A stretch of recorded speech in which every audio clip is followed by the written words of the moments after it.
이정은 소설집 피에타. 이정은 소설가 본명 이수희. 1939년 서울에서 태어나 용인에서 청소년기를 보냈으며 중앙대학교 예술대학원 문예창작 전문가 과정을 졸업했다. 1989년 월간 에세이의 수필로 추천받았고 1991년 월간 문학 신인상의 소설 부화기가 당선되어 집필 활동을 시작했다. 1994년 첫 소설집 시선을 출간한 이래 가정주부로 창작에 몰두하고 있다. 작업 중에는 새벽 3, 4시에 일어나 오전까지 글을 쓰고 오후에는 도서관에 들르거나 동네를 산책한다. 간결한 문체와 삶의 시련과 고통에서 길어낸 정교하고 감동적인 서사로 평단의 주목과 독자의 사랑을 받아왔다. 치밀한 구성과 속도감 있는 전개, 예상치 못한 반전으로 마지막 페이지를 넘길 때까지 독자를 방심할 수 없게 만든다. 쉰둘의 늦가기로 등단하여 서양 철학에 관심이 많아 10여 년간 서양 철학 연구반에서 문학 철학을 공부했다. 꾸준한 작품 활동으로 여성 소설가의 롤모델임을 몸소 입증하고 있다. 저서로 장편소설 너의 이름을 쓴다. 신화는 계속된다. 태양처럼 뜨겁게, 블루 인사이드, 웰컴 아벨, 매호, 그의 여름 패러독스의 시간, 소설집 시선, 불멸의 노래, 하얀 여름, 세 번째 기회, 세상에 말을 걸다 등을 펴냈다. 공저로 한중 정예 작가 초대 소설집 등이 있다. 2011년 만우 박영준 문학상, 2012년 아시아 황금사자 문학상 우수상, 2012년 들소리 문학상 대상, 2017년 한국소설 문학상 등을 수상하였다. 한국문인협회 문인 권익 옹호위원 등을 역임했으며 현재 한국소설가협회 부이사장으로 활동하고 있다. 작가의 말, 당신에게. 어쩌다 덤벼들었으나 소설은 첩첩산중. 산 정상으로 가는 길은 좀처럼 보이지 않았고 반갑게 길을 열어주지도 않았다. 소설의 지엄함을 모르고 맹렬히 다가든 나였다. 터무니없는 열정, 지기 어린 나의 도전을 신이 어여삐 보셨나 보다. 복잡한 세상 속 고통 속에서 초연하게 견뎌내는 마법은 없다. 소설을 통해 아무도 범접하지 못하는 눈부심을 발견해내는 것도 혼돈의 세상을 소설가로서 살아가는 보람이다. 한 작품 한 작품을 써내는 동안 고통을 견디며 꽃을 피우는 아름다운 사람을 만나게 된 것도 은총이다. 내가 추구한 나는 과연 내게 생명의 보답이 되는 삶을 살아왔던가? 내가 알게 되었다고 생각한 진실은 과연 무엇인가? 그리고 내가 그 진실의 한 자락을 잡은 것인지도 의문이다. 하지만 나는 내 생애를 문학에 헌신했다. 작업 중에는 새벽 3, 4시에 일어나 오전까지 글을 쓰고 오후에는 도서관에 들르거나 동네를 산책한다. 마지막 탈고를 끝낼 때까지 줄곧 긴장에서 벗어나지 못한다. 작품이 완성되면 그만큼 해방감도 크다. 2015년 장편소설 그의 여름 패러독스의 시간을 출간한 이후 2018년 여름까지 쓴 3편의 중편과 4편의 단편을 묶어 소설집 피에타를 내게 되었다. 아직 현역에서 활발하게 작품을 쓸 수 있는 힘이 있는 생명을 주신 나의 어머니 수호신에게 감사드린다. 표제작 피에타는 어머니를 생각하며 쓴 중편소설이다. 성당에서 레지오 단장을 비롯한 단체장으로 있으면서 봉사활동했던 경험이 이번 작품을 쓰는데 많은 도움이 됐다. 특히 표제작 피에타를 비롯하여 제42회 한국소설 문학상 수상작품인 왕이 귀환하다 와 뷰티풀 마인드의 직접적인 소재가 되었고 다른 작품도 신의 도움을 받아 쓸 수 있었다고 믿는다. 성당에서 활동하면서 내 고달픈 시간을 버텨냈고 고통을 겪고 있는 이웃을 눈여겨보고 그들과 교류하면서 그들을 이해할 수도 있도록 마음을 크게 열어놓으려고 애썼다. 그러나 그것이 늘 성공적이진 않았다. 아픈 환자나 어려운 이웃을 만날 때 그들의 고통을 이해하지 못하고 내 식대로 판단한 적도 많다. 그럼에도 신은 진정성이 부족한 나의 작은 정성을 크게 평가해주고 내가 잘못한 것에는 눈 감아 주었다. 글을 쓰는 동안 그분이 함께 하셨음을 알았고 넘치도록 행복했다. 신의 다른 이름으로 오신 나의 어머니, 어머니의 존재, 그 흐름이 내 온몸을 통과하고 있다. 어머니를 통해서 나는 세상을 본다. 어머니 생각을 알고 어머니가 나를 사랑하고 있음을 느낀다. 내가 어떤 잘못을 해도 어머니는 늘 내 편임을 안다. 유일하게 나를 위해 빌어줄 사람, 바로 나의 수호신이다. 어머니는 당신의 딸인 나를 위해 기도하셨다. 저에게는 당신께 간청할 일이 두 가지 있습니다. 그것을 제 생전에 이루어 주십시오. 허황된 거짓말을 하지 않게 해주십시오. 가난하게도 부유하게도 마십시오. 먹고 살 만큼만 주십시오. 배부른 김에 야회가 다 뭐냐 고하며 배은망덕하지 않게, 너무 가난한 탓에 도둑질하여 하느님 이름에 욕을 돌리지 않게 해주십시오. 나의 수호신 피에타를 바라보며 나는 이렇게 기도한다. 나의 수호신, 나의 어머니 당신에게 고맙습니다. 이 책을 당신에게 바칩니다. 어머니라는 이름으로 내게 오신 신께, 내 삶의 바탕이며 작품들이 탄생할 수 있는 힘의 원천인 가족에게 사랑의 마음을 전한다. 이번 책도 나남에서 출간하게 되어 행운이다. 작품에 깊은 관심을 가지고 애정어린 시선으로 봐준 조상우 회장님, 고승철 주필님, 편집진께 감사한다. 2018년 8월 폭염 속에서 이정은. 이정은 소설집 피에타. 차례. 작가의 말. 피에타. 왕이 귀환하다. 생태관찰. 새 날다. 직구 이야기. 칠공주파. 뷰티풀 마인드. 편집인 노트 고승철. 이정은 자전. 나의 인생, 나의 문학. 피에타. 어머니와 나는 서로 애물단지라 했다. 내 존재는 어머니가 쏟아낸 기도, 염려의 열매다. 그럼에도 어머니에게 가는 길은 늘 편치 않다. 어머니는 나에게 체세포를 나눠주었지만 이젠 내 가슴 한편에 자리 잡은 종양 같다는 생각을 들게 한다. 엊그제 어머니와의 전화에서 근황을 들었고 의례적인 인사말만 주고받았다. 그때 어머니 목소리가 전과 달리 힘이 없어 보였다. 별일 없다고 하셨지만 몸이 편치 않은 모양이다.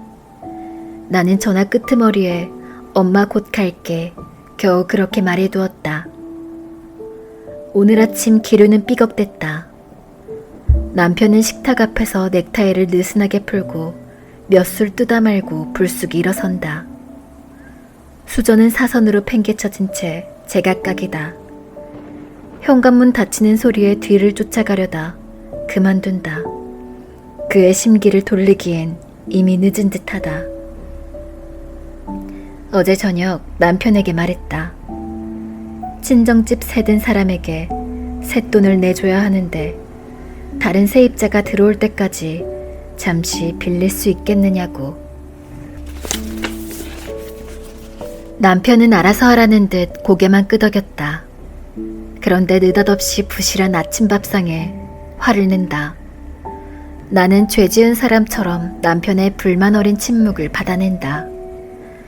어머니 계신 곳은 한나절이면 다녀올 서울 근교인데도 자주 못 가고 전화 한 통으로 끝내곤 했다. 마음먹고 시내 백화점에서 산 블라우스와 치마, 비타민도 한 병 챙겼다. 잠시 이번 달 용돈은 그만둘까 하다가 그대로 넣었다. 햇볕 나는 날보다 비 오는 날이 많았던 여름을 버텨내던 시골집이 끝내 말썽이다. 그렇지 않아도 추위가 닥치기 전에 보일러 기름을 채워 넣어야 한다고 궁리하던 차다. 월급쟁이 남편을 둔 처지에 어머니 집 수리 비용까지 감당하기란 벅찬 일. 친구들과 여행은 꿈도 못 꿀 일이다. 그 무렵 친구들은 성지 순례 중 로마에 가 있었다. 오래전에 계획한 여행이었지만 나는 함께 떠나지 못했다. 어머니가 집을 고쳐달라고 했던 것이다. 문간체에 빗물이 샌다고, 그런데 엎친 데 또 덮친다고, 지금 전셋돈까지 마련해야 한다. 사정을 잘 아는 친구가 떠나면서 말했다. 가서 메일로 상세하게 보내줄게. 그래, 네 덕에 집에 앉아 편한 여행 한번 해보자. 말은 그렇게 했지만 함께 떠나지 못해 심란하다. 일상을 탈출하고 싶다는 바람이 좌절된 탓이다. 어머니는 나를 가리켜 당신 지팡이라고 했다. 어떻게 하든 어머니 고민을 해결해드려야 한다. 우선 카드로 돌려막기로 하고 전셋돈을 준비했다. 차에 시동을 걸어놓고도 나는 그대로 앉아있다. 어느새 의무가 돼버린 친정행. 그 길목엔 벌써 가을이 와 있다. 양변에 줄 서 있는 가로수 위로 설렁이는 바람이 어젯밤 내린 비로 여름을 밀어냈는지 서늘하다. 정신을 가다듬고 차를 출발시키려는데 앞 유리창에 단풍잎이 수북하다. 차문을 열고 내려서자 떨어진 나뭇잎들이 바람에 섞여 하늘로 소용돌이친다. 머리칼이 얼굴을 때린다. 한 손으로 와이퍼를 올려놓고 달라붙은 나뭇잎들을 손으로 집어낸다. 잠시 단풍나무 사이로 맑게 씻긴 하늘을 올려다본다. 그러나 내게는 아름다운 풍경들이 더 이상 눈에 들어오지 않는다. 혼자 남아 지루했던 날, 허전함이 가슴에 사무쳤던 그때 그 기억이 생생하게 떠오른다. 이래저래 친구들과 함께 가지 못하게 되는 것은 예나 지금이나 같다. 윤걸릉 표지판이 길 옆으로 비켜서 있으니 10분만 가면 곧 고향 마을에 도착할 것이다. 느티나무가 있는 마을. 내 유년은 늘 그 나무와 함께했다. 초등학교 6학년 소풍 가는 날이었다. 나는 이미 어머니에게 소풍을 가지 않겠다고 말해둔 터다. 가겠다고 때를 썼다면 갈 수 있었으리라. 내가 학교에 가지 않게 되자 어머니는 좋아한다. 하루 종일 아기를 맡길 때가 있어서다. 나는 어머니의 마음을 헤아려 스스로 포기한다. 누가 가지 말라고 한 것도 아닌데 서글프다. 동생을 업은 채 느티나무 밑을 혼자 빙빙 돌다가 우두커니 서서 하늘을 쳐다보면 느티나무 사이로 빗줄기가 눈을 찌른다. 친구들은 어디쯤 가고 있을까? 제잘제잘 키득키득 줄 맞춰 걸어가는 모습이 눈에 선하다. 나는 착한 딸이고 싶었고 또 친구들에게 가난을 들키는 것이 싫었다. 어머니는 가을 거지로 바쁜 때여서 내게 예쁜 도시락 싸줄 여유도 정성도 없다는 걸 알고 있었다. 내 짝은 선생님 도시락까지 싸올 것이다. 늘 그랬으니까. 난 친구들과 경쟁할 처지도 못 되었다. 지금 어디쯤 가고 있을까?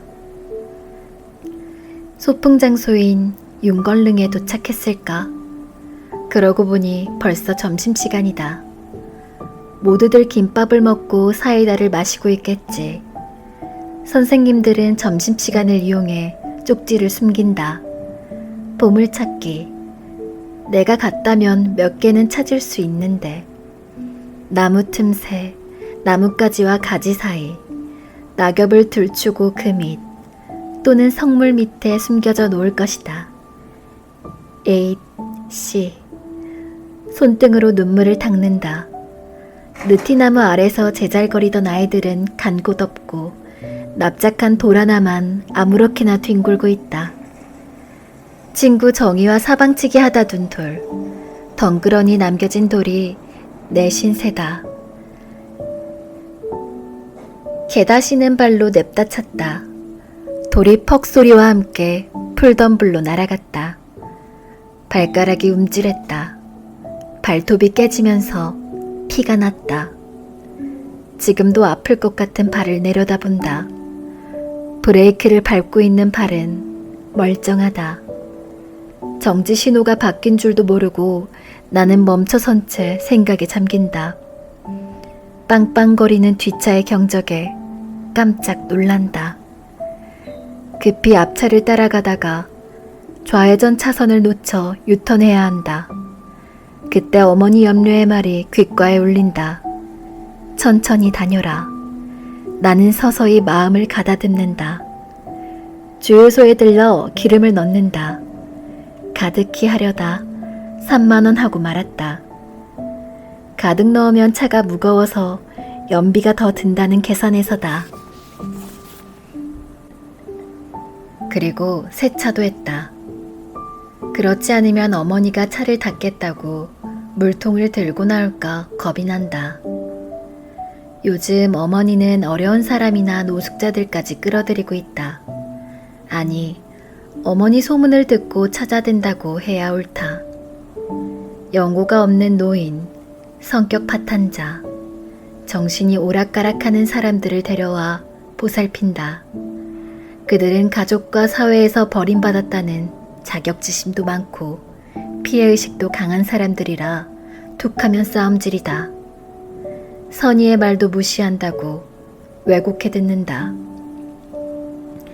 언젠가 내가 왜 그런 사람들에게 잘해주려고 그래요? 고마워하지도 않는데 따졌더니 내 집에 오는 사람은 그냥 보내면 안 된다 라며 일축했다. 어머니에게 그 말을 들었을 때 어이가 없었다. 그래서 엄마나 잘하세요 하고 싶은 걸 참았다. 그런데 참 희한한 것은 그들과 함께 밥 먹고 잠자면서도 어머니는 평화롭기까지 하다. 행복해하는 저 얼굴은 뭘까? 자신의 만족에 취한 교만은 아닐까 하는 생각을 떨쳐버릴 수 없다. 자식이 힘든 것을 아는지 모르는지 이웃에겐 무조건 베풀다니. 이번 친구들과의 여행도 포기한 딸의 처지를 어머니는 모른다. 절약해 드리는 돈을 남 위에 쓰는 걸 보면 착취당한다는 기분도 든다. 어머니는 내가 드리는 생활비가 늘 모자란다. 생활비라 해도 용돈 정도다. 남편 월급에서 조금씩 떼어내는데도 나는 허리가 휜다. 텃밭에 농사 짓는 것 말고는 별로 돈 들어갈 곳이 없을 것 같은데 늘 거짓골이다. 어머니의 그런 모습을 볼 때마다 짐을 벗어버리고 싶은 생각이 머리를 스친다. 차라리 돌아가시는 편이 하는 모진 마음이 들다가 화들짝 놀란다. 유럽 여행을 못 갔기 때문이 아니라 이젠 어머니란 존재 자체가 부담스럽다. 나는 어머니를 남겨두고는 마음대로 아프지도 죽지도 못할 것 같은 심정이다. 한 달에 2번쯤 친정 어머니를 뵈러 간다. 지난번 친정에 갔을 때 일이다. 사다 드린 옷은 누구에게 주고 여전히 그 모양새인지 언제적부터 입은 것인지 모를 자주색 월남 치마는 떨어지지도 않는다. 보풀이인 블라우스도 눈에 거슬렸다. 그 옷이 뭐예요? 말은 그렇게 하지만 내심 심한 우라가 쏟아져 나오는 걸 참았다. 주려면 입던 옷이나 주지 왜 새 옷을 남한테 줘요? 헌 옷 주면 주고도 욕먹는다. 그럼 안 주면 되겠네요. 말은 그렇게 했으나 속은 편치 않았다. 친정 어머니의 일은 당연히 내 차지다. 요즘은 남편까지 내게 심통을 부린다. 특히 어머니에게 다녀온 날이면 그랬다. 살림을 못한다고 들먹인다. 다른 여자들은 같은 월급을 받아서 몸치장도 세련되게 하고 재테크를 잘해서 집이 몇 채씩 있는 친구도 있다는 둥 나는 대꾸할 말이 없다. 내가 엄마, 가난 구제는 나라도 못 당한다고 하잖아 라며 못마땅한 표정을 지으면 어머니는 크게 돕지도 못한다. 그저 내 먹는 밥상에 수저 하나 더 얹을 뿐이지 하고 들은 척도 안 한다. 어머니와 나 두 사람은 똑같은 일로 말다툼이다. 성당에서 가르치는 대로 실천하려는 어머니. 그런 어머니의 생각이나 행동이 내 눈에는 모두 헛수고이나 부질없어 보인다. 어머니가 서운해할까봐 이야기하지 않았지만 학교 다닐 때부터 너무하다는 야속함을 느낄 때가 한두 번이 아니다. 아침밥도 제대로 못 먹고 도시락도 못 챙기고 학교에 간 딸. 내가 학교에서 돌아와 보면 밥이 하나도 없다. 배고파할 딸보다 다른 사람을 우선으로 챙겼던 것이다. 아침은 언제나 분주하다. 통학거리가 멀기도 하고 간혹 늦잠을 자기도 한다. 늦어 허둥대다가 밥솥을 열고 미처 뜸이 덜 든 보리밥 속에서 감자를 젓가락에 찍어든다. 뜨거운 감자를 굴려가며 한 입 베어본다. 한 손엔 책가방, 다른 손엔 뜨거워 호박잎에 싼 감자를 들고 대문을 나선다. 속이 채 익지 않은 설익은 감자 하나가 아침 식사다. 하루 종일 학교에 있다가 집으로 돌아가는 길에는 맥이 없어 돌뿌리에 채어 비틀하면 머리가 어찌래진다. 그럴 때는 눈앞에서 별이 쏟아진다. 그런데 비실거리다가도 멀리서 느티나무가 보이기 시작하면 밥 먹을 생각에 힘이 생겨 걸음이 빨라진다. 엄마! 배고파! 뛰어들면서 밥을 찾는 딸에게 어머니는 미안한 얼굴로 쳐다본다. 저녁을 좀 일찍 할 테니 조금만 기다려. 어머니가 한 말이다. 그럴 때마다 나는 보리밥 숭늉을 마시며 허기진 배를 달래야 한다. 내가 화내며 이웃이 더 중요하냐고 하면 어머니는 그런 나를 이해시키려고 한다. 너도 생각해봐라. 조씨네가 쓰러질 것처럼 배고프다는데 밥이 있으면서 어떻게 안 주냐?